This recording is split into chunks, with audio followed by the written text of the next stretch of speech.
안녕하세요. 신혼여행사의 이상기 대표입니다.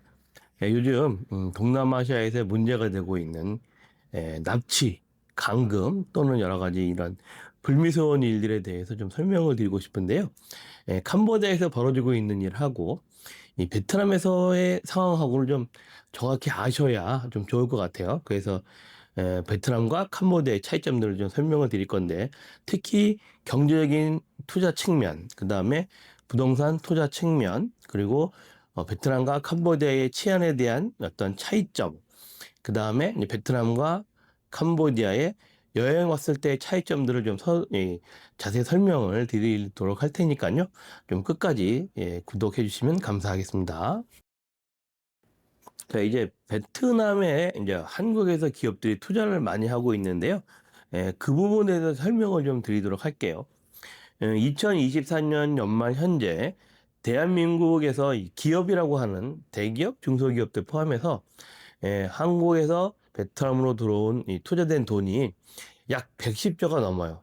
그 외에 지금 뭐 2025년부터 또 삼성전자라든가 LG전자라든가 또는 롯데라든가 지속적인 투자가 이루어지고 있는데요.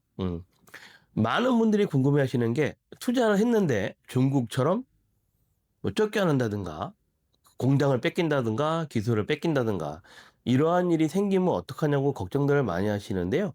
베트남은 그렇게 하지는 않습니다. 일단은 공장을 지을 때는요. 공장의 투자 계획서에 맞춰서 공장에 대해서 50년 이상 사용권을 부여하고 있고요. 일의 연장에 의해서 50년 더, 그러니까 100년 정도를 사용할 수 있게끔 기본적으로 허용을 해줍니다. 그래서 크게 뭐 여러 가지 문제로 쫓겨나는 일은 없고요. 유튜버상에 많이 오해가 되고 있는 것들이 삼성전자 뭐 이런 큰 대기업들의 임금 문제로 그 파워 문제로 여러 가지 이슈들이 되고 있는데, 베트남에서도 2025년도 1월 달에 파업이 있었지만 이틀 만에 정부에서 정리를 다 해줬다는 거, 삼성전자가 하지 않고 베트남 정부에서 해줬다는 거를 잘 생각해 보시면 차이가 분명히 있습니다. 베트남에서 한국 기업들을 유치하기 위해서 굉장히 노력을 많이 하고 있고요. 한국의 기업들이 베트남에서 차지하고 있는 이 산업 경제적인 측면에서 차지하고 있는 포지션이 20%를 넘어가고 있어요. 그러면 한국 기업들이 빠져나가면 베트남은 망할 수밖에 없는 구조를 가지고 있기 때문에 한국 기업들에게 그렇게 중국처럼 못되게 굴거나 이렇게 하지는 않습니다. 대표적으로 삼성전자 같은 경우는 파업이 있었죠. 임금 인상과 복지를 뭐 그리고 근무 시간을 단축해달라 이런 파업이 있었는데요. 그거를 이틀 만에 정부가 쫓아가서 정리를 다 했습니다. 정리를 하면서 베트남 국무총리가 뭐라고 했냐면, 너희한테 이러한 피해를 끼쳐서 미안하다. 그래서 어, 세금에 대해서 일부 보전해 주겠다라고 할 정도로 베트남 정부는 한국 기업에 대해 예, 굉장히 친환적인 느낌을 주고 있는 기업이라고 보시면 되고, 요즘 롯데건설이 호치민시의 두 군데 신도시를 개발하려다가 요즘 멈춰져 있어요. 그래서 지금 베트남하고 예, 내가 니네한테 투자 못하겠다. 베트남하고 이제 신경전을 벌이는 거죠. 이제 토지 사용권에 대해서 사용료에 대한 신경전을 벌이고 있는 거지 철수가 된 건 아니고요. 베트남 호치민시에서부터 하노이까지 2,670km에 달하는 고속철도를 한국철도 쪽하고 같이 MOU를 체결을 해서 공사를 진행 중에 있습니다. 한국 기업이 베트남에 경제적으로 미치는 영향이 굉장히 크기 때문에 많은 기업들이 지금도 들어오고 있고요. 그래서 굉장히 안정적으로 모든 산업을 이끌어가고 있다고 보시면 좋겠습니다. 자, 이제 두 번째는 부동산 투자 측면을 좀 봐야 되는데요. 부동산 투자 측면이 좀 문제가 되는 부분들이, 많은 한국 사람들이 들어와서 아파트 값을 사실은 많이 올려놨어요. 안타깝지만 많이 올라가 있는 상태고, 에, 외국 사람들에게 부동산, 특히 아파트를 분양을 하기 전에는 후분양이었어요. 다 건물을 짓고 돈을 내고 들어가는 구조였다고 보면, 지금은 선분양을 하고 있죠.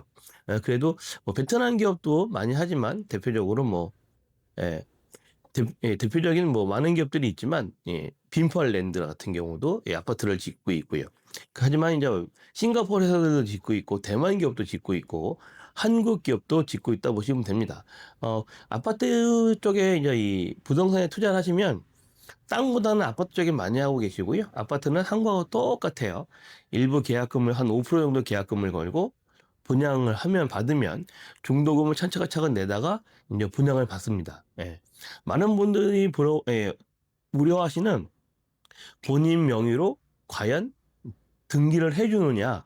예, 반드시 해줍니다. 그래서 이제 레드북, 핑크북이라는 등기를 해주고 있고요. 제 지인들도 지금 금년 12월이나 내년 1월쯤 이제 공사가 끝나면 정상적으로 이 등기를 받아서 소유권을 행사할 수 있게 되어 있습니다. 베트남이 사실은 부동산이 좋은 게 아파트가 좋은 게요. 매년 7%에서 10% 정도 오르고 있고요. 그다음에 임대 수요가 많아서 굳이 살지 않아도 임대만으로도 괜찮다라고 보시면 됩니다.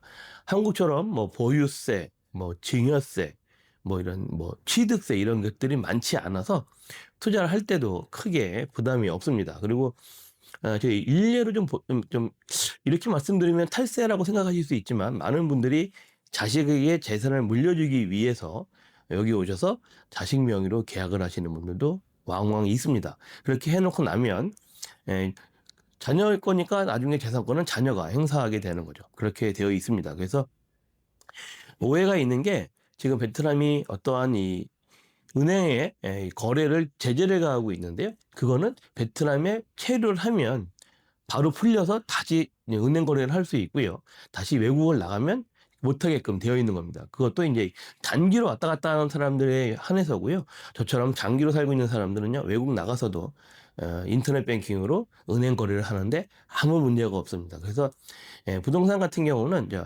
믿을 만한 업체를 선정해서 믿을 만하게 진행을 하시면 아무 문제가 없다고 생각하시면 됩니다.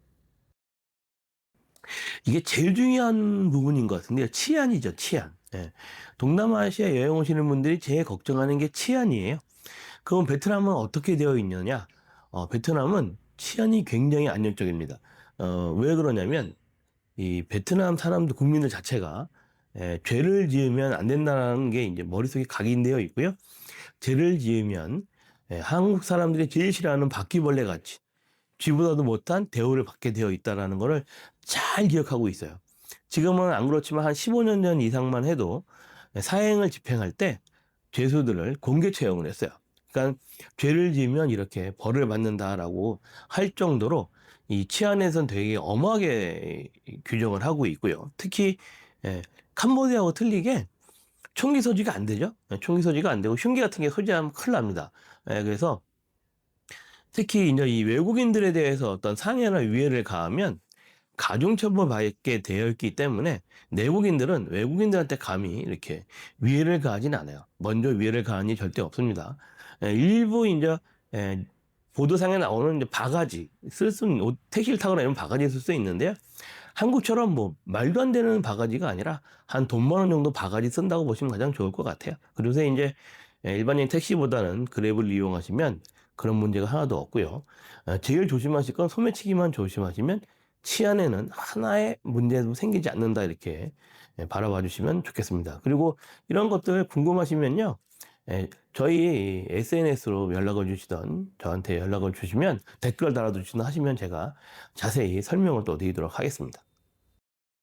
이제 베트남에 가장 한국 분들이 여행을 많이 오시는데 뭐 하노이, 다낭, 나트랑, 달랏, 호치민, 뭐 푸꾸옥 이렇게들 많이 오세요. 근데 이제 생뚱맞을 수 있지만 여행적인 측면을 말씀드리는 이유는 베트남이 과연 안전한가에 대해 설명을 드리는 거예요.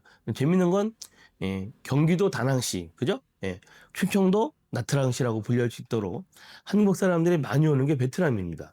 대부분의 어떤 단체 관광이라든가 패키지 관광이 아니라 가족끼리, 연인끼리 오는, 친구끼리 오는 개인 투어가 굉장히 많거든요. 그 얘기는 곧 안전하다는 얘기죠. 다니기도 편하고 교통도 안전하고 이러한 것들이 보장이 되기 때문에 여행을 오신다고 보시면 돼요. 여행하고 치안은 굉장히 밀접한 관계에 있다고 보시면 가장 좋을 것 같고요.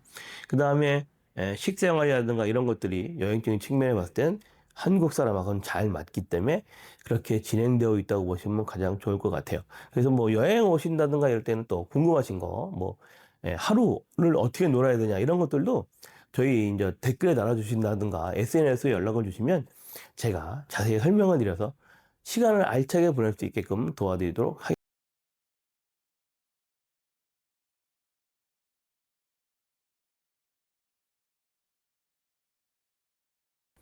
자, 제가 이제 한 네 가지 정도 측면에서 베트남이 안전하다고 설명을 좀 드렸는데요.